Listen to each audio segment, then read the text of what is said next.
Good morning friends, स्वागत है आप सभी का आपके अपने इस यूट्यूब चैनल विद्या मंत्र। दोस्तों, जैसा कि आप सभी जानते हैं कि काउंसलिंग को लेकर हमारी आंखें तरस रही हैं, कब वो लेटर आएगा जिस पे काउंसलिंग का शेड्यूल होगा। साथ ही साथ जो शिक्षक सक्षमता पास किए हैं उनको अपना जो गृह जिला जिसमें उनको आवंटन मिला उनकी पोस्टिंग होगी और पोस्टिंग के बाद उनको जो राज्यकर्मी का दर्जा मिलेगा उसके लिए काफ़ी बेचैन है। और कहीं ना कहीं ये होना भी स्वाभाविक सी बात है, क्योंकि हम सभी की वर्षों पुरानी मांग जो राज्यकर्मी की थी वो सक्षमता परीक्षा पूरी हुई है। लेकिन अब लिहाजा यहाँ पे एक देखने वाली बात ये है कि हम लोग की काउंसलिंग आकर बहुत जल्द हम लोग की पोस्टिंग करा दी जाए, ताकि हम लोग को राज्यकर्मी का दर्जा मिल सके और इसके साथ साथ जो हमें वेतन है या सुविधा है वो राज्यकर्मी के तौर पे मिल सके। तो आइए जानते हैं क्या कुछ चल रहा है। बहुत दिनों से हम देख रहे हैं कि चुनाव आयोग से परमिशन मांगी जा रही है काउंसलिंग को लेकर, तो क्या कुछ अपडेट है इसको लेकर इस वीडियो में आपको बता रहा हूँ। तो उसको आप लास्ट तक देखिएगा और लाइक शेयर कमेंट जरूर कीजिएगा। चलिए शुरू करते हैं आज की वीडियो को बिना किसी देरी के। आप यहाँ साफ साफ देख सकते हैं, काउंसलिंग को मांगे चुनाव आयोग से अनुमति। दोस्तों ये आज का न्यूज़ है, अनुमति फिर से मांगी गई। और क्या कुछ है, पटना राज्य में सक्षमता परीक्षा पास होने वाले नियोजित शिक्षकों की काउंसलिंग के लिए शिक्षा विभाग ने चुनाव आयोग से अनुमति मांगी है। तो चुनाव आयोग से जो अनुमति मांगी है, अब इसके बाद क्या है कि लोकसभा चुनाव को लेकर लागू आदर्श चुनाव आचार संहिता के मद्देनजर सक्षमता परीक्षा पास नियोजित शिक्षकों की काउंसलिंग के लिए चुनाव आयोग से अनुमति मांगी गई है। चुनाव आयोग से अनुमति मिलने के बाद ही सक्षमता परीक्षा पास नियोजित शिक्षकों की काउंसलिंग होगी। यानी कि कोड ऑफ कंडक्ट है, तो जब तक चुनाव आयोग अनुमति नहीं देगा सक्षमता परीक्षा जो पास की काउंसलिंग नहीं हो सकती। क्योंकि इसके पीछे जो मेन वजह ये है कि सभी की भी ट्रेनिंग चल रही है, चुनाव को लेकर प्रशिक्षण है, कई को चुनाव कार्य में लगा दिया गया है, किसी को प्रशिक्षु है, को प्रशिक्षण दे रहे हैं। तो ऐसे में चुनाव आयोग इस बात को देखेगा कि इस प्रक्रिया से हम कितने प्रभावित हो रहे हैं।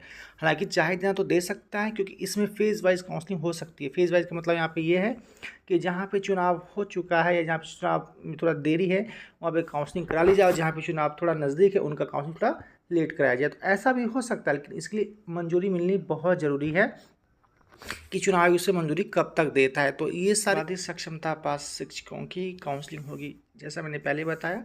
तो इसके लिए चुनाव आयोग परमिशन कब तक देगा ये देखने वाली बात है। लेकिन सवाल यहाँ पे ये है कि बिना चुनाव आयोग परमिशन के काउंसलिंग हो भी नहीं सकती है, क्योंकि सक्षमता में लगभग 1,87,615 शिक्षक पास हुए हैं जो नियोजित शिक्षक थे, चाहे उनमें 11वीं 12वीं हो की कक्षा इतने हो, 9वीं 10वीं के इतने हो या प्राइमरी के इतने हों। जब तक इनको परमिशन नहीं मिलती है तब तक ये लोग काउंसलिंग नहीं करा सकते। आइए देखते हैं, शिक्षा विभाग की चल रही तैयारियों के मुताबिक काउंसलिंग यहाँ राज्य मुख्यालय में होगी। दोस्तों इसको लेकर जो सबसे मेन बात है कि राज्य मुख्यालय की जो बात कही जा रही है कि इसमें जो आपका बाबू सभागार है, पटना में कोई और चीज़ सामने निकल के आ रही है। अगर पटना में काउंसलिंग होती है तो सब जिलों का अलग अलग डेट होगा, उस डेट में जिलों का काउंसलिंग होगा या उनका काउंटर अलग अलग होगा। काउंसलिंग में शिक्षकों के उन प्रमाण पत्रों एवं कागजातों का सत्यापन होगा जो उनके द्वारा सक्षमता में दिया गया है। यानी कि जो आपने डॉक्यूमेंट सक्षम प्रमाण पत्र दिया है सक्षमता में, उन्हीं का सत्यापन वहाँ पे होगा।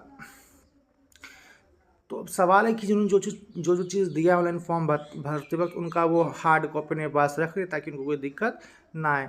और शिक्षकों का विद्यालय आवंटन भी इससे संबंधित बाद में होगा। विद्यालय में योगदान की तिथि से उनका पदनाम बदल कर विशेष शिक्षक हो जाएगा तथा उसी दिन से राज्यकर्मी हो जाएंगे।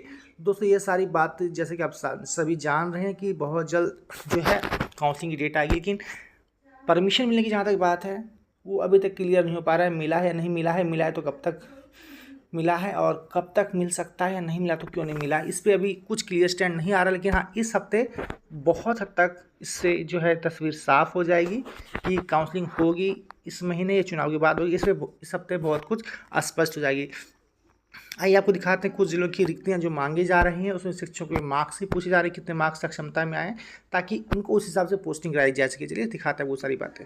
दोस्तों हाँ, जैसा कि आपको पता है कि नियोजित शिक्षकों का जो पोस्टिंग है वो मार्क्स बेस पे हो रहा है। जिसके ज़्यादा नंबर उसको उसके हिसाब से पोस्टिंग मिलेगी, यानी जिसके जितने ज़्यादा नंबर है उनको शहरी क्षेत्र में पोस्टिंग मिलेगी, फिर ग्रामीण, फिर हिसाब से उनका सीक्वेंस घटता जाएगा। तो ऐसा लेटर निकला है मधुबनी का, आप साफ साफ देखेंगे मधुबनी का जो निकला है यहाँ पे साफ साफ लिखा है, सक्षमता परीक्षा उत्तीर्ण शिक्षकों से संबंधित प्रतिवेदन उपलब्ध कराने के संबंध में। यानी कि इनसे डाटा मांगा गया है। ये 8 अप्रैल का चिट्ठी है, यानी कि 8 का देख रहे चिट्ठी यहाँ पे है। यहाँ पे साफ साफ है कि सभी जो बीओ यानी प्रखंड शिक्षा पदाधिकारी से पूछा गया है कि उपयुक्त विषय अभिषेक अपर मुख्य सचिव शिक्षा विभाग बिहार पटना के द्वारा VC में दिए गए निर्देश के आलोक में आपको निर्देशित किया जाता है कि इस पत्र के साथ संलग्न प्रपत्र में संबंधित शिक्षकों से संबंधित आंकड़ों की प्रविष्टि करते हुए सॉफ्ट कॉपी और हार्ड कॉपी के साथ दिनांक 12/4 को संध्या 6 बजे अधोक्षारी कार्यालय में कक्ष में उपस्थित होना सुनिश्चित करेंगे।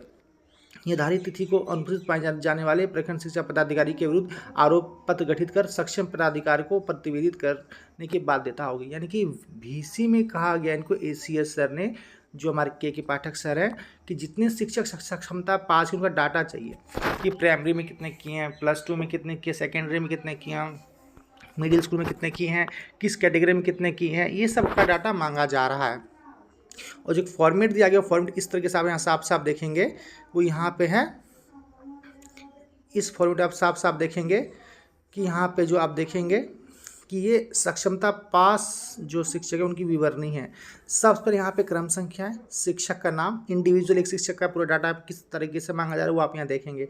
दूसरा, किस विद्यालय में शिक्षक है, प्रखंड किस ब्लॉक में काम करता है, किस नियोजन इकाई के अंतर्गत है, पंचायत, नगर निगम, जिला परिषद किसके अंतर्गत है, नियुक्ति कब हुई थी उनकी, और शिक्षक की जाति क्या, किस कैटेगरी से है, मतलब जाति क्या उनकी है, बेसिकली वो जाति पूछी हुई है, कोटि कौन सा है, SC ST OBC EWS general क्या है, और नियुक्ति किस में वो नियुक्त हुए हैं, प्राइमरी में, 6 to 8 में, 9, 10, 11, 12 में, और विषय कक्षा 1 से 5 के लिए सामान्य अथवा उर्दू बांग्ला कक्षा के लिए नियुक्ति विषय या विषय लिखना है प्राइमरी का, सामान्य में है या बांग्ला में, उर्दू में है। साथ साथ सक्षमता परीक्षा का रोल नंबर यहाँ पे डालना है, जिससे कि ये पता चल सके वो जेन्युइन कैंडिडेट्स तो है ना, या किसी और का तो वहाँ पे स्कैन करके नहीं अपलोड कर दिया है।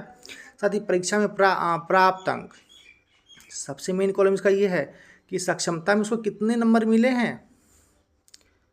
इस कॉलम में सक्षमता में 150 उसको कितने मार्क्स में, इससे ये पता लगाया जाएगा कि कितने लोगों के मार्क्स 100+ है, ताकि पूरे शहर में दिया जा सके। या कुछ भी उनका अपना अंदरूनी मामला होगा। साथ ही आवंटित जिला किस जिले में है, और अभियुक्ति में कुछ उनका रिमार्क्स वगैरह जो कुछ को छूट गया वो इसमें लिखेंगे। तो ये सारा डाटा जो आप देख रहे हैं कहीं ना कहीं इस बात का संकेत है कि बहुत जल्द जो शिक्षा विभाग काउंसलिंग कराने को लेकर सक्रिय हो चुका है। और यकीन मानिए कि इस हफ्ते बहुत हद तक तस्वीर साफ हो जाएगी, क्योंकि ऐसा साफ साफ लग रहा है अगर चुनाव आयोग अनुमति देगा तो इस हफ्ते तक देके क्लियर कर देगा। अगर नहीं देना होगा तो यकीन मानिए फिर इलेक्शन के बाद, नई सरकार बनने के बाद ही आपकी सारी प्रक्रिया पूरी होगी। हालांकि अगर अभी भी होती है तो भी आपको कुल आवंटन जून में मिलेगा। जून में प्रोसेस भी शुरू होता है तो आपको सारा प्रोसेस जून एंड तक या जुलाई के फर्स्ट वीक तक कर दिया जाएगा। अब लिहाजा यहाँ पे मेन बात ये है कि क्या कुछ इसमें होता है, ये 2-4-5 दिन में क्लियर हो जाएगा। जो भी अपडेट्स होगी आपको बताते रहेंगे हम इस चैनल के माध्यम से। अगर आप नए हैं तो इसको सब्सक्राइब कर दीजिए और मिलते हैं आपसे अगली वीडियो में। तब तक दीजिए मुझे इजाज़त। तब तक thank you, take care, bye bye.